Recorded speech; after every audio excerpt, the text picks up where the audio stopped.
1600 ವರ್ಷಕ್ಕೆ ಮೇಲಾಗಿದೆ. ರಾಜರಾಜೇಂದ್ರ ಚೋಳ ಸಿಂಹ ಕಟ್ಟಿರೋದು. ಅಪ್ರಮೇಯ ಅಂದರೆ ಪ್ರಮೇಯವಿಲ್ಲ, ಅಳತೆ ಇಲ್ಲ, ಪ್ರಮಾಣ ಇಲ್ಲ. ಅವರಿಗೆ ಮಕ್ಕಳಾಗದೇ ಇದ್ದವ್ರು ಅರ್ಸ್ಕೊಂಡು ಮಕ್ಕಳಾದ್ಮೇಲೆ ತೊಟ್ಲು ಕಟ್ಟೋದು, ತುಲಾಭಾರ ಮಾಡಿಸೋದು, ಬೆಣ್ಣೆ ಅಲಂಕಾರ ಮಾಡಿಸೋದು, ಪ್ರತಿಯೊಂದು ಮಾಡುತ್ತಾರೆ.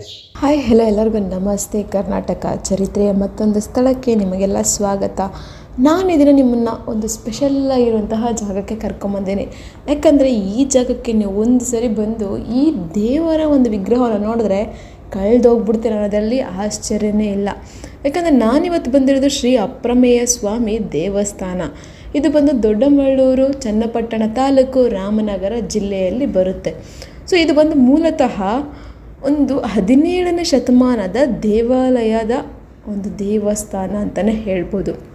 ಮತ್ತು ಇಲ್ಲಿ ತಲಕಾಡು ಗಂಗರು ನಿರ್ಮಾಣ ಮಾಡಿರುವಂತಹ ಈ ದೇವಾಲಯ ಚೋಳರ ಸೇನಾಪತಿ ಆಗಿರುವಂತಹ ಅಪ್ರಮೇಯನ ಕಾಲದಲ್ಲಿ ಬಹಳ ಜೀರ್ಣೋದ್ಧಾರ ಮಾಡಿಸಿದ್ದಾರೆ ಅಂತಲೇ ಹೇಳ್ತಿದ್ದಾರೆ. ಇಲ್ಲಿ ಆದಿದೈವ ಬಂದ್ಬಿಟ್ಟು ಶ್ರೀರಾಮ. ಅದಕ್ಕೆ ಇದನ್ನು ಅಪ್ರಮೇಯ ಹೆಸರಿನಿಂದ ಶ್ರೀರಾಮ ಅಪ್ರೇಯನೆಂದೇ ಕರೀತಾರೆ.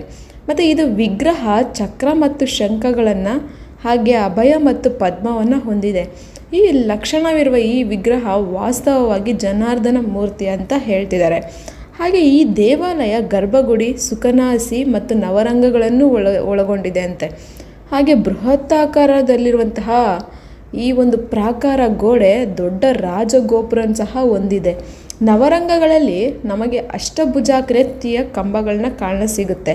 ಹಾಗೆ ರಾಮಾಯಣದಲ್ಲಿರುವಂತಹ ಚಿತ್ರದ ಸಾಲುಗಳು ನಮ್ಮ ಕಣ್ಣು ಮುಂದೆ ಇಲ್ಲಿ ಕಾಣುತ್ತೆ. ಹಾಗೆ ಇದು ಮುಖ್ಯವಾಗಿ ವಿಜಯನಗರ ಸಾಮ್ರಾಜ್ಯದ ಕಾಲದ್ದಾಗಿದೆ.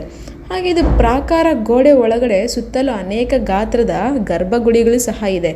ಹಾಗೆ ಇಲ್ಲಿ ಒಂದು ವಿಶೇಷ ಏನಪ್ಪ ಅಂದರೆ ಶ್ರೀ ವೈಷ್ಣವ ಸಂತರಾದ ನಮ್ಮಾಳ್ವಾರ್, ತಿರುಮಂಗೈ ಆಳ್ವಾರ್, ಕೊರತಾಳ್ವಾರ್ ಇಂತಹವರ ವಿಗ್ರಹಗಳು ಸಹ ನಮಗಿಲ್ಲಿ ಕಾಣಸಿಗುತ್ತೆ.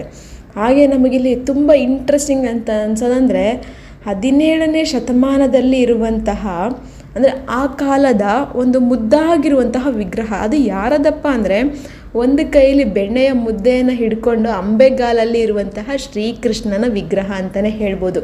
ಹಾಗೆ ಈ ದೇವಸ್ಥಾನ ಇನ್ನು ಯಾವ ರೀತಿ ಇದೆ ಅದನ್ನೆಲ್ಲ ತೋರಿಸ್ತೀನಿ ಬನ್ನಿ.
ಒಂದು 1600 ವರ್ಷಕ್ಕೆ ಮೇಲಾಗಿದೆ. ರಾಜರಾಜೇಂದ್ರ ಚೋಳ ಸಿಂಹ ಕಟ್ಟಿರೋದು. ವಿಷ್ಣು ಸಹಸ್ರನಾಮದಲ್ಲಿ ಬರುತ್ತೆ ಅಪ್ರಮೇಯ, ಋಷಿಕೇಶ, ಪದ್ಮನಾಭ, ಅಮರಪ್ರಭು ಅಂತ.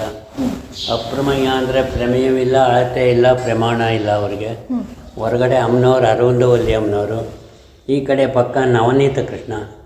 ಮಕ್ಕಳಾಗದೇ ಇದ್ದವ್ರು ಅರ್ಸ್ಕೊಂಡು ಮಕ್ಕಳಾದ್ಮೇಲೆ ತೊಟ್ಲು ಕಟ್ಟೋದು, ತುಲಾಭಾರ ಮಾಡಿಸೋದು, ಬೆಣ್ಣೆ ಅಲಂಕಾರ ಮಾಡಿಸೋದು, ಪ್ರತಿಯೊಂದು ಮಾಡುತ್ತಾರೆ. ಜಗದೋದ್ಧಾರನ ಹಾಡನ್ನ ಪುರಂದರದಾಸರು ಇಲ್ಲೇ ಕೀರ್ತನೆ ಮಾಡಿದ್ದಾರೆ. ಅಲ್ಲಿ ಗೋಡೆ ಮೇಲಿದೆ, ಓದ್ಕೊಳ್ಳಿ. ಅಂದರೆ 1600 ಇತಿಹಾಸ ಅಂತ ಹೇಳಿದ್ರೆ ಇದು ಗಂಗರ ಕಾಲಕ್ಕೂ ಇದಕ್ಕೂ ಒಂದು ನಂಟಿದೆ. ಎಲ್ಲರೂ ಒಂದೊಂದು ಆವರಣ ಒಬ್ಬೊಬ್ರು ಕಟ್ಟಿದಾರಮ್ಮ. ಈ ಕಡೆ ವಿಜಯನಗರ ಪೀರಿಯಡ್ನಲ್ಲಾಗಿದೆ, ಈ ಕಡೆ ಗಂಗರ ಪೀರಿಯಡ್ನಲ್ಲಾಗಿದೆ. ಅಂದರೆ ಈ ಒಂದು ದೇವಾಲಯಕ್ಕೆ ಸಾಕಷ್ಟು ಇತಿಹಾಸ ಇದೆ, ಅಂದರೆ ಚರಿತ್ರೆಯಲ್ಲೂ ಸಹ.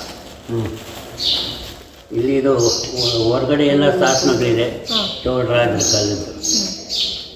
ಗೋಡೆ ಮೇಲೆ ಥ್ಯಾಂಕ್ ಯು ಸರ್.